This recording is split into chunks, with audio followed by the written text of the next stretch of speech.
do not have a thumb fetish, though I admit your thumb is evocatively, unequivocally lovely. Okay, wow, stop right there. That is certainly one way to open a conversation. It kind of grabs you by the throat, doesn't it? Welcome back to the deep dive. We're doing something a little different today. A little different is right. Yeah, usually we're wading through, dense business journals, historical archives, tech white papers.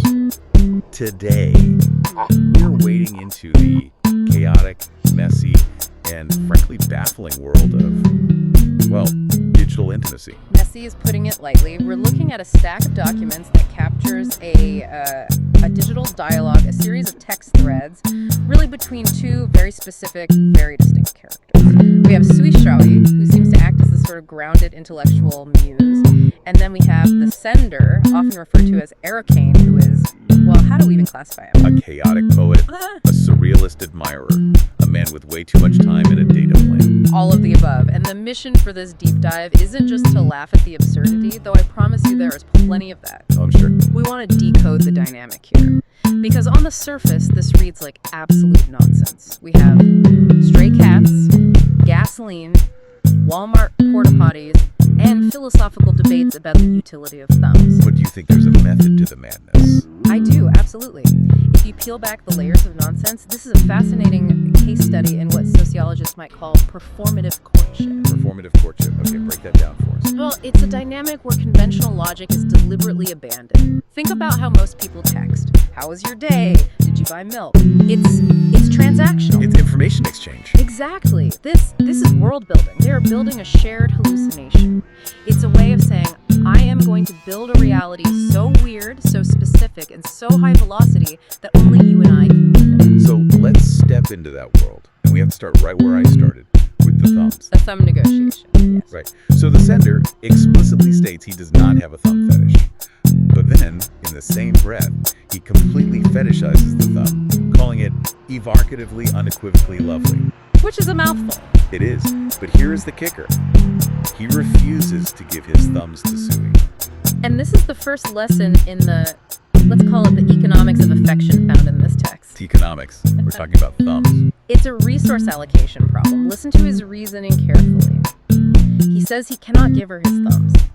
Not because he wants them for, hitchhiking or video games. Right. But because he needs them to grasp her if she desires it. And he adds, and I just love this line, it would make it more difficult to count the infinite ways I yearn to please you. Precisely.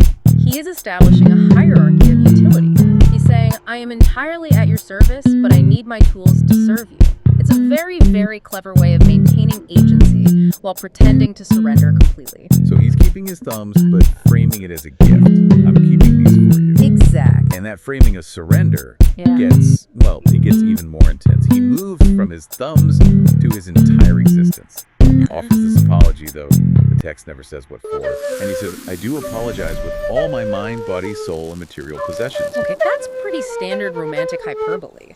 We've all heard mind, body, and soul a million times in pop songs. Then he gets specific. He offers his favorite stray cat. Now we're getting into the weird specifics that make this text so unique. He's not offering gold or diamonds. He's offering a stray animal he found.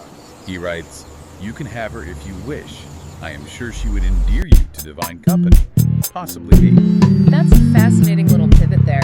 He's equating himself with divine company, but then, just as he offers everything, cat, soul, body, he draws this hard line in the sand, a boundary that seems to come from nowhere. The food. The food. He says, but I will not apologize with all my food. My mind, yes. My food, no. I love this because it grounds all that absurdity in just basic biological necessity. It's like Maslow's hierarchy of needs crashing into a Shakespearean sonnet. And his argument is? His argument is that food is required for my intelligent body to please you as you wish. It's the same logic as the thumbs.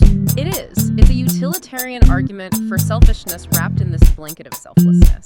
He's basically saying, I need to eat this sandwich so I have the caloric energy to worship you properly. If I starve, who will count the ways I love you? Exactly. And this brings us to Sui. How does she respond to all this? Because, this is where you'd expect a normal person to say, what are you even talking about? Who is this? But she doesn't. She doesn't. And this is the key to the whole dynamic. She validates it. She writes back, she declines the cat, saying the cat probably prefers its current company, and then she accepts the food premise completely. What does she say? say? She asks, how could you continue counting to infinity for me if you were famished? She's playing the game. She is yes-anding him. It's like improv comedy. You never block the premise, you just add to it. She accepts that his life's purpose is counting to infinity for her, so logically, he must be fed. That creates intimacy.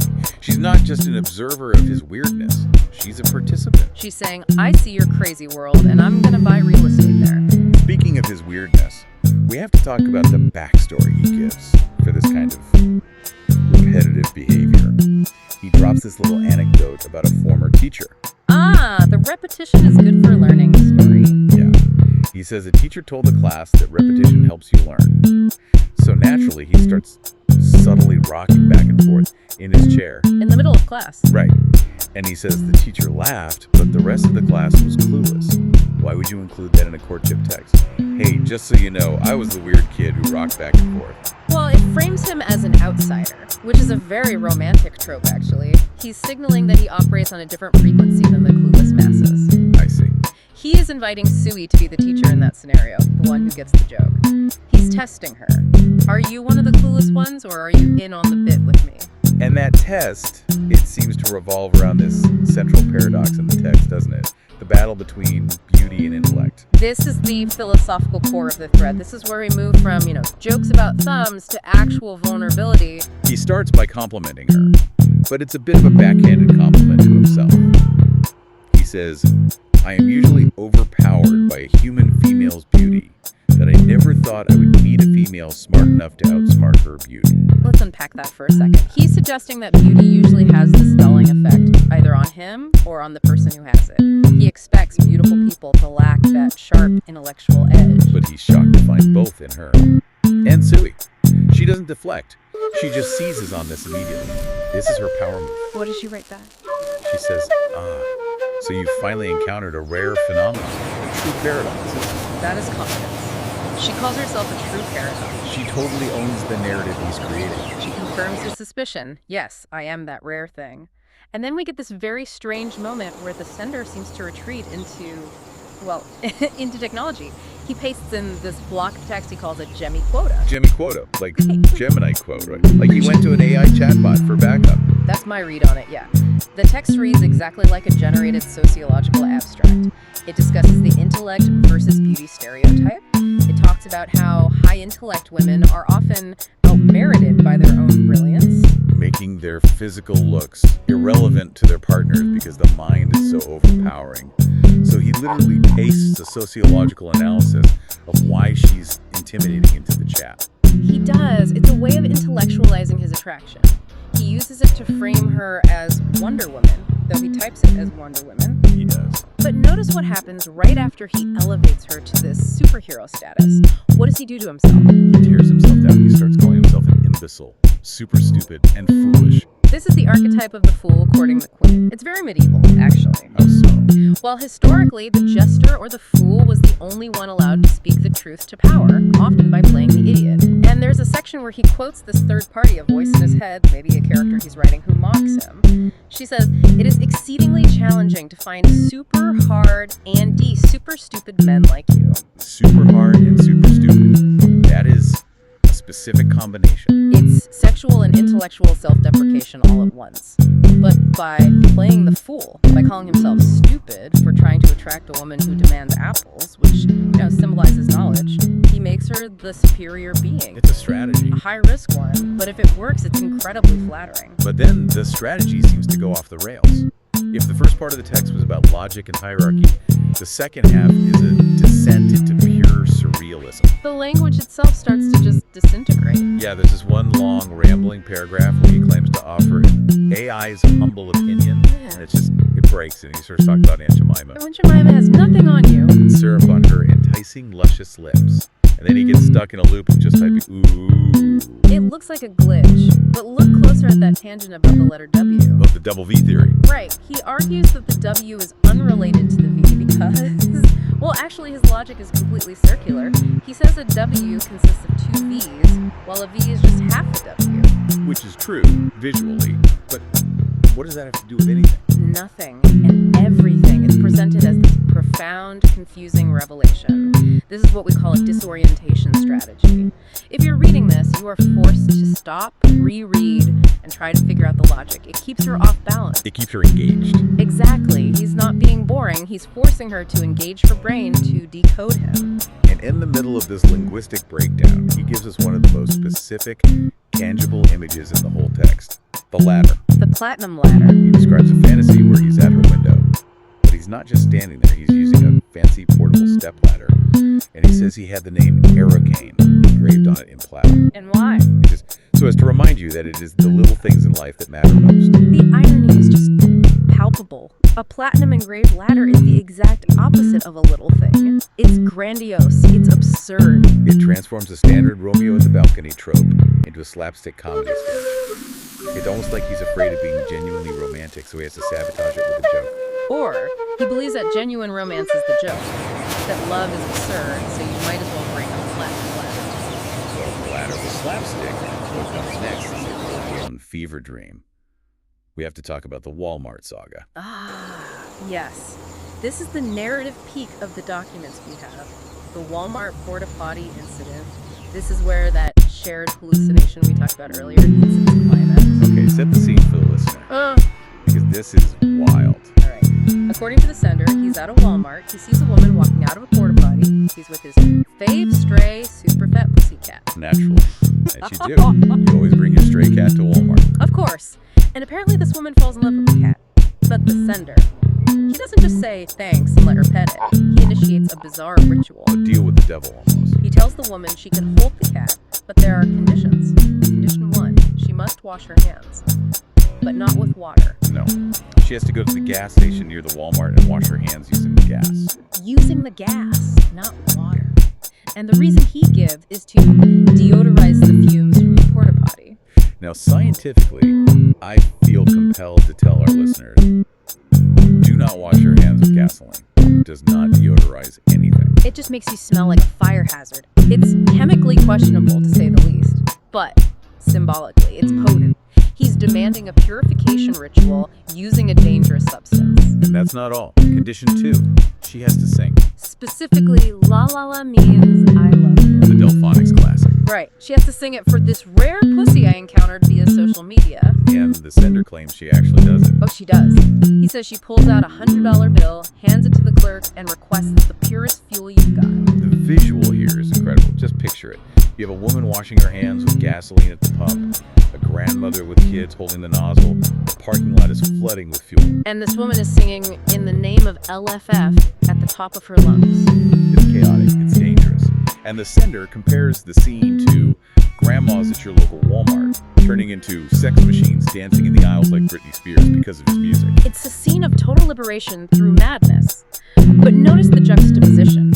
In the middle of this gasoline-fueled madness, what is the sender doing? He's eating an egg roll. Yes. From a Chinese or Korean camouflage-wearing Walmart gift wrapper. And he admits he bought it solely because the seller had a seriously cute ass. He is constantly distracted by the flesh. The egg roll, the cute ass, the gasoline fumes. But then, and this is the key, he pivots back to Suey. He compares this egg roll seller to Suey. He says the seller was persuasive, but not with her words. Extremely unlike you, Suey, unlike your brilliantly eloquent words. Even in the story about the cute egg roll seller, he reinforces that Suey is the intellectual superior. The egg roll seller has a body, Suey has the brilliantly eloquent words. So he's constantly reinforcing that hierarchy. He's saying, I live in a world of flesh and gasoline and madness, but you, Suey, you exist in the world of the mind. It's a compliment wrapped in a crazy story. You are better than the chaos I live in. Precisely.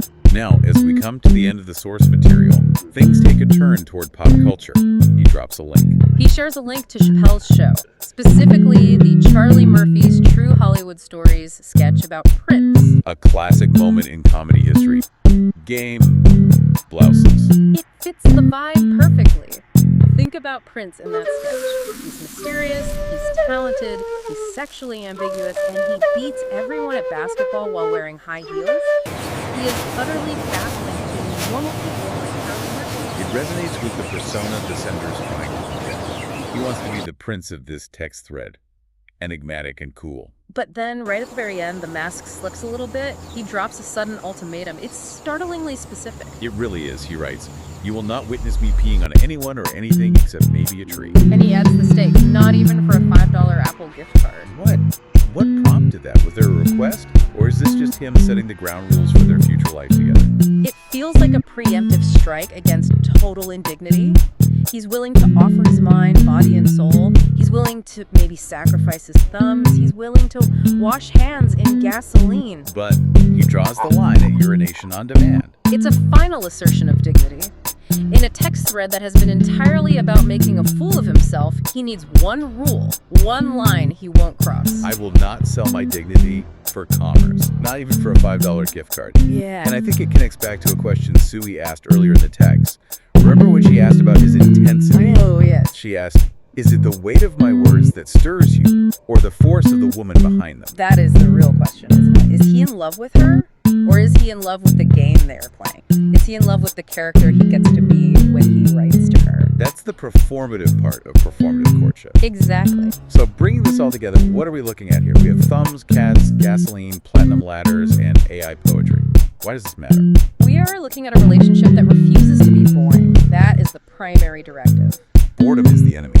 In an age of dating apps where everyone says, hey, and how was your weekend? This is an insurgency. They aren't just exchanging information. They are building a shared, weird world. Right.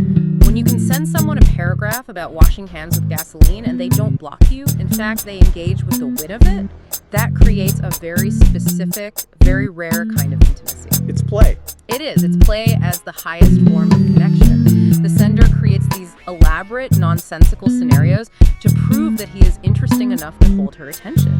And she responds by analyzing his performance and keeping him on his toes. It makes you wonder, doesn't it? Yeah. We live in this era of polished communication.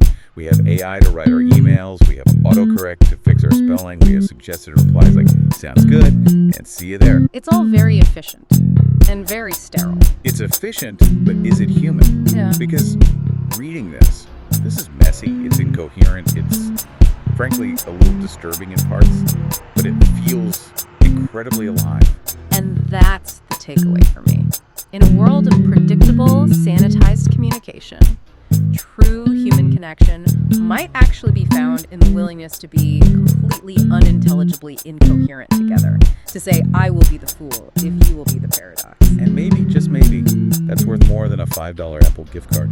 I should certainly hope so. That's all for this deep dive. Go hug a stray cat. But maybe don't offer it as a sacrifice to a stranger on the internet. We'll see you next time.